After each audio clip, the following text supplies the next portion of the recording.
There is enough treachery, hatred, violence, absurdity in the average human being to supply any given army on any given day.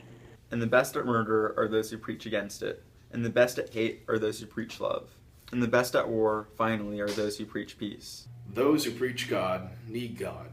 Those who preach peace do not have peace. Those who preach peace do not have love. Beware the preachers, beware the knowers.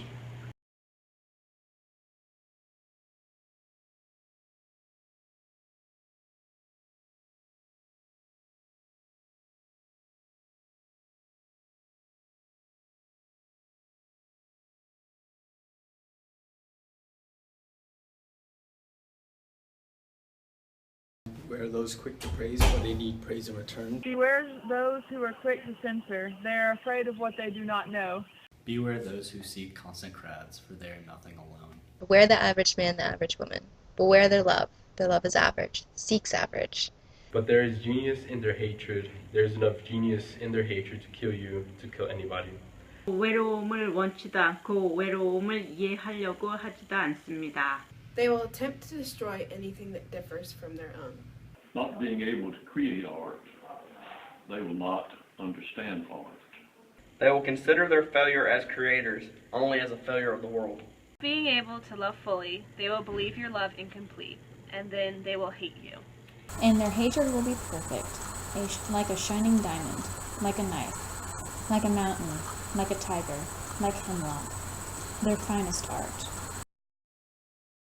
Always this argument, are humans fundamentally good, are humans fundamentally evil? And I don't know, I tend to think that people have both of them kind of flowing through their systems, and you can decide whether you want to act on the good or whether you want to act on the evil, and those who act on the evil are the ones who then go down in infamy, and the ones who act on the good are the ones that people remember. And I think it also really conveys the sense of power that each person has, because a lot of times people think they don't have enough power to change anything or to do anything. But if you think historically to all of the people who have been fueled by this hatred or violence or absurdity in just average human beings, how many of them came from nothing and built up these empires and these armies that went on to complete like so much destruction. You think about how much power the individual has, and if people are just willing to act on that power in good in the same way as they're willing to act on it in evil, I think that people can make a lot more difference in the world than they let on. You really have to understand something to talk about it. To really preach against something, you'd have to understand the atrocities of, like, in this case, a bad action. You have to understand it fully in order to, like, fully be against it. It makes you think that people do what they want to do. Those who preach God to others say that they found God, that others need God and they need to find God too. But there are people who don't preach God at all. Atheists, for example, they don't preach God at all, and they don't need God. So those who say that there's peace in this world have never really experienced conflict, I think. People who say that, who need peace in the world, do not actually understand that there is going to be stuff out there in the world that is going to hurt them, and there's going to be a lot of conflict out there. People who preach peace do not have love. If you love someone, there's going to be conflict, and you're going to have to fight, and that's the give and take from it. I know a lot of people that are really stuck in their ways, and they all want to tell you how you should live your life, and they all want to tell you how things work in the world, when really nobody knows any better than you really probably do. Now, my opinion of this is that why should we have to beware of people that are always reading? Maybe because people who are always reading means that person is not in touch with the real world, that they live in a fantasy world of creative thinking. Those who hate poverty, why should we beware of those people? Because people who hate poverty, that means that person is maybe snobbish and maybe someone who doesn't care about other people. Now, the third kind of person, why should we beware of the person who is proud of poverty? Well, because that person who's proud of poverty, it may mean that person is really proud of themselves, that they brag, and, honestly, you don't want to hang around that kind of person. So those three people, you should really be careful. Most people that kind of, they compliment others want compliments themselves. So it's kind of like looking for attention. I guess most people that I hang out with want these kinds of things. If they want a compliment in return, they'll compliment me, and they actually expect a response back, like a compliment back, I guess. There's a lot of people in charge who try and keep everyone else from reading certain things or doing certain things.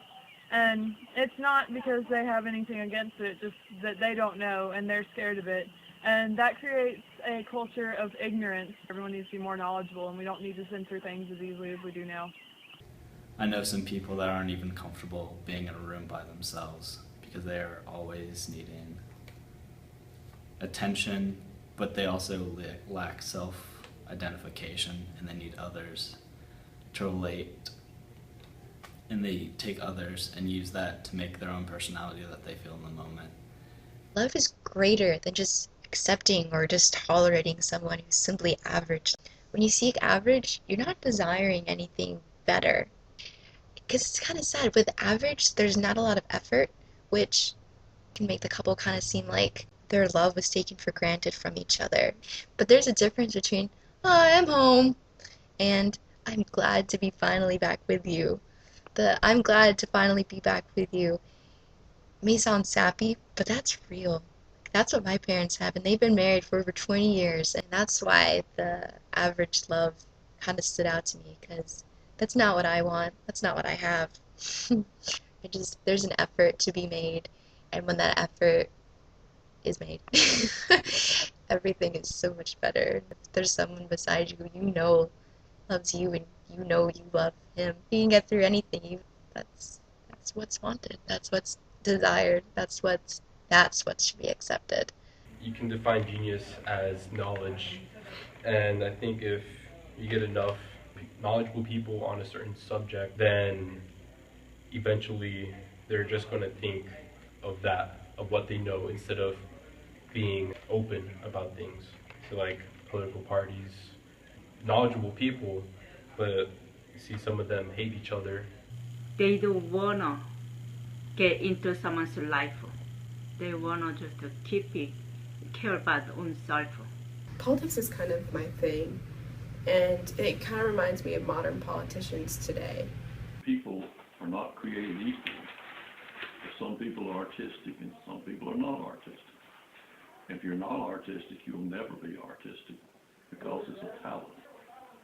And if you don't understand it, you'll understand it. If you do understand it, you'll always understand it, and you'll always love it. If they mess up making everything, that they can only be judged as a whole, not individually. The collective failure versus individual failures. People have trouble loving themselves. People don't love themselves, it's really hard to love other people. People don't like to recognize their own mistakes, so they project it on others. So it's not their fault, it's not their problem, it's the other person. And when you don't understand that, it leads to hate, because you don't know what's wrong with you and you don't recognize it, so you project it on someone else.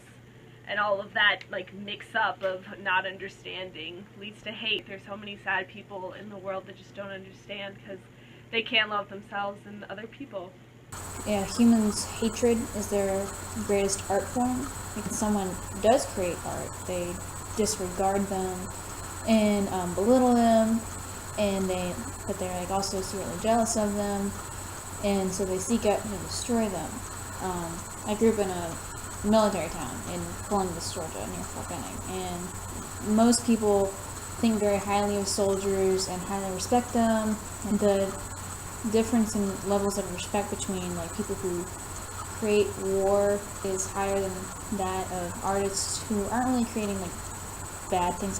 People who create war and who are just so evil, they get more recognition than people who create good. People, they preach that they want good, but when they see good in the world, they either don't really recognize it or they belittle it. But when someone creates something bad, like war, they get so much more recognition.